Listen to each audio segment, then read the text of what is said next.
Hello students, welcome to socio point. उम्मीद करती हूँ कि आप सब बहुत अच्छे होंगे। आज मैं आंद्रे बेते, ठीक है, बेते ही भी पढ़ते हैं, ये स्पेलिंग होती है सही। इससे रिलेटेड क्वेश्चंस आपके लिए लेकर के आई हूँ, ठीक है। बहुत ही इंपॉर्टेंट क्वेश्चंस हैं और ये किसके लिए है?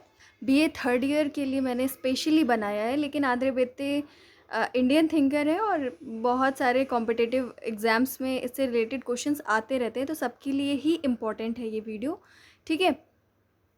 तो फिर चलिए हम लोग देर ना करते हुए अपना वीडियो शुरू करते हैं और साथ ही साथ आपको ये भी बता देते हैं कि इंडियन थिंकर से रिलेटेड इम्पॉर्टेंट क्वेश्चंस की एक स्पेशल प्लेलिस्ट बनी हुई है और थ्योरीज से रिलेटेड भी एक अलग प्लेलिस्ट बनी हुई है।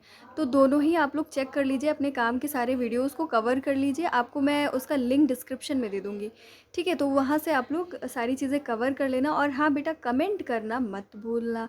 एग्ज़ाम दे करके जब आना तो प्लीज़ बता देना कि कौन कौन से क्वेश्चंस आज आए हैं इस वीडियो से जुड़े हुए, ठीक है, तो अच्छा लगेगा। तो फिर चलो हम लोग शुरू करते हैं क्वेश्चंस। पहला सवाल है आपका, आंद्रे बेते का अध्ययन क्षेत्र बताइए। कौन से एरिया में उन्होंने स्टडी की थी, कौन से गांव, उस गांव का नाम बताना है आपको जो ज़्यादा पूछा जाता है, ठीक है। तो उस गांव का नाम क्या है? तमिलनाडु के तंजौर जिले का श्रीपुरम गांव। श्रीपुरम विलेज कहाँ पे? इन तंजौर डिस्ट्रिक्ट ऑफ तमिलनाडु। रटा होना चाहिए आपको कि श्रीपुरम गांव पे किसने अध्ययन किया, तो बता दोगे कि आंद्रे बेते ने, ठीक है। फिर अगला क्वेश्चन है आपका, किसी समाज के स्तरीकरण की प्रकृति को समझने के लिए किन आधारों के अध्ययन पर बल दिया आंद्रे बेते ने? In order to understand nature of stratification of society on what basis did the study emphasize. मतलब उन्होंने कौन से ऐसे बेसिस बताए और उन्होंने कहा कि उन बेसिस के थ्रू हम समझ सकते हैं कि किसी सोसाइटी का स्ट्रेटिफिकेशन कैसा है। तो उसके लिए उन्होंने क्या कहा कि किसका स्टडी करना है हमें, है ना, किसका स्टडी करना है बताओ। बहुत important, caste, class and power, जाति, वर्ग एवं शक्ति। तो श्रीपुरम गांव में जाकर के ये इन्हीं तीनों चीज़ों की स्टडी करते हैं, ठीक है। लर्न रहना चाहिए आपको। Caste, class and power book भी है, तो किसने लिखी है? आंद्रे बेते ने, ठीक है। फिर एक और बुक है जिसका आपको ऑथर बताना है। Who wrote the book backward classes and new social order, ठीक है। Backward classes and new social order किसने लिखी है? तो आंद्रे बेते ने लिखी है। सारी बुक्स के नाम जो जो बताऊंगी सब लर्न रहना चाहिए आपको। श्रीपुरम गांव में चेरी किसे कहा जाता है? व्हाट इज कॉल्ड चेरी इन श्रीपुरम गांव? श्रीपुरम विलेज किसे कहा जाता है? टू हैबिटेट ऑफ आदि द्रविड्स या लो कास्ट के हैबिटेट को, आदि द्रविड़ या निम्न जाति के निवास स्थान को कहा जाता है क्या? चेरी। मतलब गांव जो था उनका, श्रीपुरम विलेज जो स्टडी की उन्होंने, वो 3 पार्ट्स में डिवाइडेड था।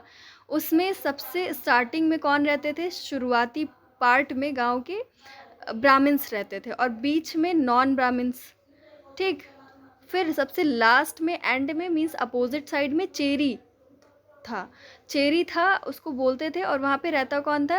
आदि द्रविड्स रहते थे या निम्न जाति के लोग रहते थे।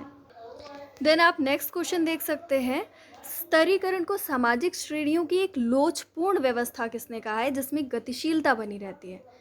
समझ रहे हो, स्ट्रैटिफिकेशन को श्रेणियों की एक लोचपूर्ण व्यवस्था का है कि कोई अगर स्तरीकरण हो गया है तो ये नहीं कि वो वैसा का वैसा बना रहेगा, उसमें लोचपूर्णता आपको दिखेगी, यानी कि फ्लेक्सिबिलिटी दिखेगी, यानी कि वो चेंज हो सकता है। Social stratification is flexible system of social categories in which we can see social mobility. Mobility भी देख सकते हैं, जैसे कि कास्ट में हम मोबिलिटी जनरली कहते हैं कि हमें नहीं दिखाई पड़ती है, लेकिन जो आपके आंद्रे बेते हैं इनका मानना है कि नहीं, सोशल मोबिलिटी आपको देखने को मिलेगी स्ट्रैटिफिकेशन में, ठीक है। ये इस चीज़ को ऐड करते हैं सोशल स्ट्रैटिफिकेशन जब वो अपना डिस्क्राइब करते हैं, ठीक है। नॉर्मली हम तो कहते हैं कि सोशल स्ट्रैटिफिकेशन में कोई मोबिलिटी नहीं होती है, स्ट्रैटिफिकेशन तो स्ट्रैटिफिकेशन है, स्तरीकरण तो स्तरीकरण है, बट और जाति में कोई स्तरीकरण में कोई भी मोबिलिटी को हम एक्सेप्ट नहीं करते हैं कि कोई भी चेंज उसमें नहीं होता है। बट ये कहते हैं कि नहीं, चेंज होता है। और ये जो भी स्टडी इन्होंने अपनी की है उसमें स्टडी तो करते हैं, साथ में उसके चेंजेस की भी स्टडी की है इन्होंने, ठीक है। तो ये किसका है? आंद्रे बेत्ते का है, ठीक है। फिर नेक्स्ट क्वेश्चन है आपका, श्रीपुरम गांव में अग्रहारम किसे कहा है? What is known as Agraharam in Sripuram village? अभी आपको बताया ना कि गांव का हैबिटेट अगर हम देखें तो 3 पार्ट्स में डिवाइडेड था। सबसे पहले कौन? ब्राह्मण्स, फिर कौन? नॉन ब्राह्मण्स, फिर अपोजिट साइड कौन? चेरीज, यानी कि चेरी पार्ट, उस पार्ट को चेरी नाम दिया गया था, बट वहाँ पे कौन रहते थे? आदि द्रविड्स या लोअर कास्ट। ठीक है, तो जो अग्रहारम था वो ब्राह्मण्स जहाँ पे रहते थे, तो ब्राह्मण्स के हैबिटेट को हम क्या कहते थे? अग्रहारम।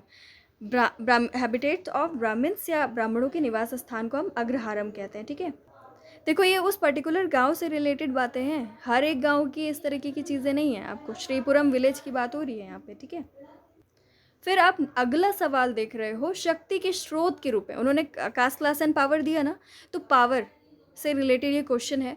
तो शक्ति के स्रोत के रूप में आंद्रे बेत्ते ने किन का उदाहरण दिया? What are the examples of Andre Beteille cited as a source of power? तो आंसर होगा आपका पंचायतें, भूमि का स्वामित्व, जाति पंचायत, राजनीतिक दल, शक्ति गुट इत्यादि। Panchayat, land ownership, caste panchayat, political parties, power blocks यानी कि शक्ति के जो गुट होते हैं, उन सबको इन्होंने क्या कहा? Source of power. ठीक है, शक्ति के स्रोत। फिर आगे आप एक किताब का नाम देख रहे हो, who wrote the book studies in agrarian social structure. Agrarian social structure नाम की पुस्तक किसने लिखी है? तो क्या बताओगे? आंद्रे बेत्ते ने लिखी है। ठीक है, studies in agrarian social structure. फिर अगला सवाल है आपका, who did study on village Tepoztlan? ये क्वेश्चन थोड़ा गलत लिखा हुआ है, इसका मतलब है टेपोजुलान गांव का नाम है, वहाँ पे स्टडी किसने की? तो क्या बताओगे? ये एक मैक्सिकन विलेज है जहाँ पर किसने स्टडी की है? रॉबर्ट रेडफील्ड ने। फिर आप अगला क्वेश्चन देख रहे हो, ऐसे 6 एसेज इन कंपैरेटिव सोशियोलॉजी किताब किसने लिखी है? बहुत important book. Who wrote the book 6 essays in comparative sociology? तो किसने लिखी है? आंद्रे बेत्ते ने। ठीक है, फिर अगला सवाल है, who wrote the book inequality among man? 1977 में पब्लिश हुई।